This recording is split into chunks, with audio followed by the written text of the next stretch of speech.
کہتے ہیں انٹری بین ہے، تو میں نے کہا کہ گجرات کی یونین کونسل نہیں ہے، تمہارا باپ بھی مجھے نہیں روک سکتا. کیا ہوا تھا بھائی؟ کہتے ہیں انٹری بین ہے، تو میں نے کہا کہ گجرات کی یونین کونسل نہیں ہے، تمہارا باپ بھی مجھے نہیں روک سکتا. تو یہ کس کے حکم کے اوپر ہوا ہے سارا کچھ؟ کہہ رہے جی آج وفاقی وزیر کوئی نہیں آئے گا. اچھا، ان کی بھی انٹری انہوں نے بین کی، اصل میں تھوڑا ڈر گئے ہیں، ووٹ ہے نہیں چوری پر. آپ تھوڑا پیچھے ہو جائیں یار. تو رانا صاحب آئیں گے یا نہیں؟ رانا صاحب آئیں گے، بالکل آئیں گے. اس پہ ہی بات کریں گے. پرویز الہی آہستہ آہستہ اپنی سیاسی ساکھ کھو چکے ہیں، اخلاقی جواز کھو چکے ہیں، سیاسی قوت کھو چکے ہیں. اب ایک کھوکھلا انسان وزارت اعلیٰ کی کرسی پہ بضد ہو کے براجمان ہے، تو اس کا علاج صرف ایک ہے کہ اعتماد کا ووٹ لے ورنہ گھر جائے. جو ہاؤس میں داخل ہوا مولانا الیاس چنیوٹی صاحب تھے، ان کی انٹری پر ہماری تعداد 177 ہو گئی ہوئی تھی.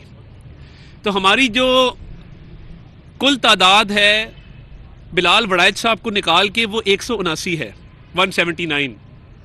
اور ان کی تعداد کل کیونکہ 140 نہیں ٹاپی، حد بھی اگر یہ پورا زور لگا لیں تو وہ 160 165 سے اوپر نہیں جاتی. اب ایک طرف مائنورٹی گورنمنٹ ہے جس کی ممبران کی تعداد 165 کے لگ بھگ ہے، اور دوسری طرف اپوزیشن بینچز ہیں جن کی تعداد 179 ہے. اب یہ فگر میں اس لیے بتا رہا ہوں کیونکہ یہ پوری ورکنگ کر کے ایک ایک ممبر کی تصدیق کر کے کل جو آیا اس کا نام ٹک کر کے تو میں آپ کو اپنی پوری تعداد 179 بتا رہا ہوں. اور ان کی تعداد 165 وہ بھی کل نہیں تھی، کل تقریباً 140-45 کے قریب تھی. 165 کا نمبر یہ کل اچیو نہیں کر سکے. اب مختلف ذرائع سے جو خبریں چلتی رہی، کچھ ابہام تھا، وہ میں کلیئر کر دینا چاہتا ہوں. کل جو انہوں نے لیجسلیشن کی دی آئیز ہیو اٹ کہہ کے، تو آئیز تو ان کے پاس پورے نہیں تھے، گنتی سے انہوں نے گریز کیا، گنتی سے یہ بھاگے رہے. ورنہ اگر یہ کل ایک دفعہ بھی گنتی کروا لیتے تو یہ بات روزے روشن کی طرح عیاں ہو جاتی، اور یہ بات بالکل واضح ہو جاتی کہ کل بھی ہمارے ممبران 20 ممبران ان سے زیادہ تھے. تو اس وقت مائنورٹی گورنمنٹ جس کی کابینہ ایگزسٹ نہیں کرتی، اور اس اجلاس کو بھی کوئی قانونی حیثیت اس لیے حاصل نہیں ہے کہ وزیر اعلیٰ بھاگے ہوئے ہیں، وزیر اعلیٰ اعتماد کا ووٹ لینے سے گریزاں ہیں، اور وہ مختلف ہیلوں بہانوں سے لیجسلیشن پاس کروا کے سمجھتے یہ ہیں کہ وہ کسی بھی طریقے سے کچھ دھاندلی کر کے اپنے نمبر پورے کر لیں گے. نمبر پورے نہیں ہونے.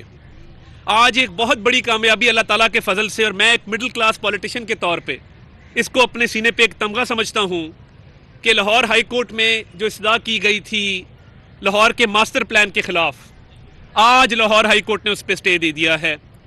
ہمارا پٹیشنر جو روڈا کا بھی افیکٹی ہے، جو اس ماسٹر پلان کا بھی افیکٹی ہے، اس نے کل درخواست دائر کی، اور اس میں کئی 100 ارب روپیہ اس کے کئی محرکات ہیں کہ لاہور کا ماسٹر پلان پرویز الہی صاحب اور ان کے صاحبزادے نے اجلت میں کیوں منظور کروایا.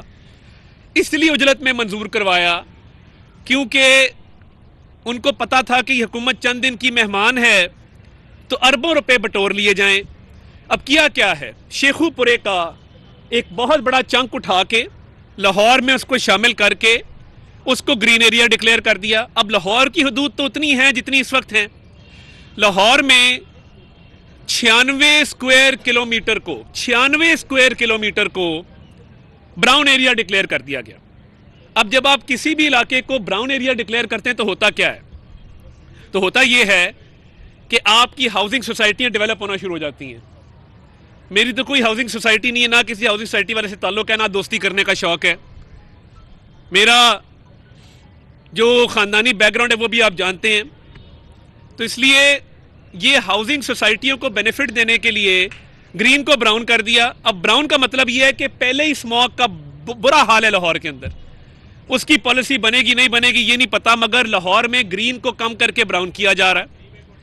اور 96 اسکوائر کلومیٹر کو براؤن کر دینا، یہ کہاں کا انصاف ہے؟ اب جن صاحب نے یہ ساری کاروائی کی ہے وہ ملک سے باہر بیٹھے ہیں، اور اپنے والد کے الیکشن پہ بھی پاکستان آنے سے گریزاں ہیں. اس لیے گریزاں ہیں کہ ان کو پتا ہے کہ میں آؤں گا کوئی نہ کوئی تحقیقات ہوں گی. یہ آخری دنوں میں جو مال سمیٹا گیا ہے، اور یہ میں نہیں کہہ رہا، کل اگر عمران خان صاحب نے یہ بات نہ کی ہو اپنے اجلاس میں، آپ سارے جہاں دیدہ صحافی ہیں یہاں پہ کھڑے ہیں، لیاقت انصاری صاحب کھڑے ہیں، عدنان شیخ صاحب کھڑے ہیں، محسن بلال صاحب بھی کھڑے ہیں، تو میں آپ کو بتاتا چلوں، الفت مغل صاحب کھڑے ہیں، میں آپ کو بتاتا چلوں کہ آپ کو یہ بات میرے سے بہتر پتا ہوگی کہ کل دونوں گتھم گتھا ہو گئے۔ عمران خان صاحب نے کہا ہے کہ جو اربوں کی کرپشن پنجاب میں کی گئی ہے یہ ہمارے گاٹے فٹ ہو رہی ہے، ہمارا ووٹ بینک کم ہو رہا ہے۔ ادھر سے کاف لیگ والوں نے کہا نہیں، اصل کرپشن تو گوگی کرتی رہی ہے، وہ تو آپ کی ناک کی نیچے ہے، بزدار سرکار نے کی ہے۔ تو وہ اب آپس میں ہی لڑ پڑے ہیں اس بات پہ کہ زیادہ کرپشن کس نے کی ہے۔ تو مجھے لگتا ہے کہ یہ قریب قریب ہی ہیں کرپشن میں، مگر جس کا بیٹا بھاگا ہوا ہے اور اپنے باپ کی وزارت اعلیٰ بچانے کے لیے پاکستان آنے سے بھی گریزاں ہے، اس کو میں یہ خبر دینا چاہتا ہوں کہ آپ کا ماسٹر پلان جو ہے اس پہ سٹے آرڈر ہو گیا ہے۔ اب 2 ہفتے میں آپ کیا جواب جمع کرائیں گے؟ قانونی جواز کوئی نہیں ہے، اخلاقی جواز آپ کے پاس کوئی نہیں ہے۔ آج یہ بہت بڑی کامیابی ہے جو ماسٹر پلان کی شکل میں اللہ تعالیٰ کے فضل سے ہمیں ملی ہے۔ نیب نے بھی اس کی تحقیقات کا آغاز کر دیا ہے جو مجھے خبر ملی ہے۔ تو اس لیے ان کے ہاتھ کرپشن میں رنگے ہوئے ہیں، اراکین کی تعداد ان کے پاس ہے نہیں، 179 کے مقابلے میں یہ 165 پہ کھڑے ہیں۔ تو عدالتی آرڈر میں تو یہ بات درج ہے کہ آپ اعتماد کا ووٹ جب مرضی چاہیں لے سکتے ہیں، تو آپ کو کیا چیز روک رہی ہے؟ آپ اپنے ہاتھ مضبوط کریں، آپ اس ابہام کو دور کریں، آئیں اعتماد کا ووٹ لیں اور کہیں جی ہم اعتماد کا ووٹ لینے آ گئے ہیں۔ مگر آپ کو بھی پتا ہے کہ آپ کے پاس اراکین کی تعداد نہیں ہے۔ جس دن آپ کے اعتماد کا ووٹ ناکام ہوا، کیونکہ دیر سویر لینا پڑے گا، آئین کا آرٹیکل 130 سب آرٹیکل 7 یہ کہتا ہے کہ اعتماد کا ووٹ لینا ہوگا۔ منظور بٹو صاحب کے دور میں بھی لیا گیا تھا، پیر صابر شاہ صاحب والا کیس پڑے اس میں بھی لیا گیا تھا، 10 دن کی مہلت دی گئی تھی۔ آپ کو تو 2 ہفتے ہو گئے ہیں، کیوں نہیں لے رہے اعتماد کا ووٹ؟ اور میری عدالت سے بھی استدعا ہے کہ آئین کو ری رائٹ نہ کیا جائے۔ آئین کے اندر جب آرٹیکل 130 سب آرٹیکل 7 یہ کہتا ہے، اور دیکھیے کہ 3 ایم پی ایز جس کے اندر آپ کی خواتین ایم پی ایز بھی موجود ہیں، وہ کہتی ہیں ہم نے پرویز الہی کو ووٹ نہیں دینا، تو آپ کی تعداد کم ہوتی جا رہی ہے۔ اس کا مطلب ہے کہ گورنر نے ٹھیک کہا ہے آپ کو اعتماد کے ووٹ کا، ہم عدالت میں پیش کریں گے یہ بات کہ جی یہ 3 ایم پی اے ان کے پرویز الہی کو ووٹ دینے کو تیار نہیں ہے۔ اور اگر کل ممبرشپ دیکھی جائے تو 180 بمقابلہ 188 ہے۔ اب ان کے ممبر اگر ان کے ساتھ نہیں، اس میں ہمارا تو کوئی قصور نہیں ہے۔ اعتماد کا ووٹ دیر سویر لینا ہوگا، اور اس کے بعد جو وزیر اعلیٰ کا انتخاب ہوگا، اگر پہلی گنتی میں کوئی بھی امیدوار 186 ووٹ نہ لے سکا تو دوسری گنتی ہوگی، اور دوسری گنتی میں سادہ اکثریت والا وزیر اعلیٰ منتخب ہو جائے گا، جس کا ہمیں اللہ تعالیٰ کے ہاں بڑا یقین ہے اور ہم بڑے کانفیڈنٹ ہیں اس معاملے پر۔ بھاگ تو حکومت رہی ہے، بھاگ تو منسلئی گئے ہیں، تو آ کے جواب دینا ان باتوں کا۔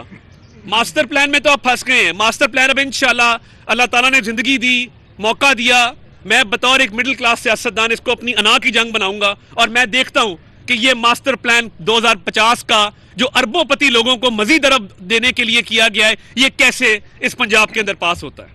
اگر لاہور ہائی کورٹ سے آپ کو میں جب داخل ہوا تو انہوں نے کہا جی وفاقی وزراء کی انٹری پنجاب اسمبلی میں بین ہے، جس میں رانا ثناء اللہ صاحب کو، مجھے اور سعد رفیق صاحب کو اجازت نہیں ہے۔ اب دیکھیے بطور وفاقی وزیر آپ کے کچھ استحقاق ہوتا ہے، ہم نے میٹنگ کرنی ہے، ہم نے کل بھی پرامن طریقے سے ہم آئے ہیں، کمیٹی روم میں بیٹھے ہیں، اپنی میٹنگ کی ہے، نیچے گیلری میں اجلاس دے کر ہم گھر چلے گئے ہیں۔ ان کو انسیکیورٹی یہ ہے کہ شاید ہمارے آنے سے پارٹی کو تقویت ملتی ہے، ممبران کا جوش و جذبہ بلند ہوتا ہے، اس میں اضافہ ہوتا ہے، تو ان کو اسمبلی میں ان کی انٹری بین کر دو۔ میں نے ان کو بتایا ہے، میں نے کہا یہ گجرات کی ضلع کونسل نہیں ہے، نہ اس کو بننے دیں گے، اور میرے چودھری پرویز الہی صاحب سے کچھ 40-50 سال کے خاندانی مراسم میں کوئی آج کا تعلق نہیں ہے، ہم نے کئی نسلیں بھگتائی ہیں، کئی نسلوں کو دیکھا ہے۔ اور میں آپ کو بتاؤں، ہمارے علاقے میں ایک فوتگی ہوئی پیچھے، تنویر اعظم چیمہ صاحب، ہمارا الیکشن بھی ان کے خلاف ہے، ہماری تعلقات بھی ہیں، ان کی بھی بڑے تعلقات ہیں۔ اعظم چیمہ صاحب تھروٹ کاف لیگ میں رہے، یہ گجرانوالہ گئے، چند میل کے فاصلے پہ ان کی فاتحہ کہنا نصیب نہیں ہوئی۔ یہ جو وزاداری کا ایک لبادہ اڑا ہوا تھا نا، ہماری بزرگوں کی فاتحہ پہ نہیں ہے، یہ تو چلے پھر انہوں نے کچھ 40 سال زندگی کے ان کے ساتھ نبھائے ہیں، تو یہ گجرانوالہ گئے، وہاں تک نہیں گئے۔ پرویز الہی آہستہ آہستہ اپنی سیاسی ساکھ کھو چکے ہیں، اخلاقی جواز کھو چکے ہیں، سیاسی قوت کھو چکے ہیں۔ اب ایک کھوکھلا انسان وزارت اعلیٰ کی کرسی پہ بضد ہو کے براجمان ہے، تو اس کا علاج صرف ایک ہے کہ اعتماد کا ووٹ لے ورنہ گھر جائے۔